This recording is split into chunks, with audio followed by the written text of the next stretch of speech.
So, good morning mga idol. Update lang ta sa atong kinabuhi, no.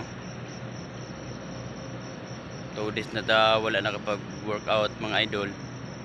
Para malahi na pod nakahunahon ako nga mag-vlog.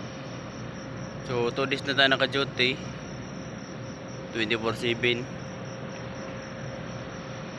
Na-assign ko diri sa bagora ko diri na-assign sa kuan Tibasco.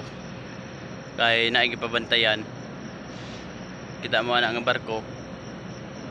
Kami ang nagbantayan na gikan nag-Vietnam. Ang suludan ng mga idol, mga abono. Sa kingon na diha sa sulod.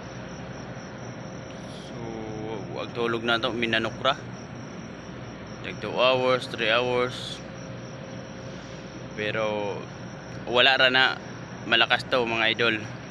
Wala ra na kan Kuya Dens. Dili na to na bali-balihon. Ang importante lang na ni-income ta. Pareha sa inyo, pareha sa kadaghanan, napod ko yung mga pangandoy, napod ko yung iipunan,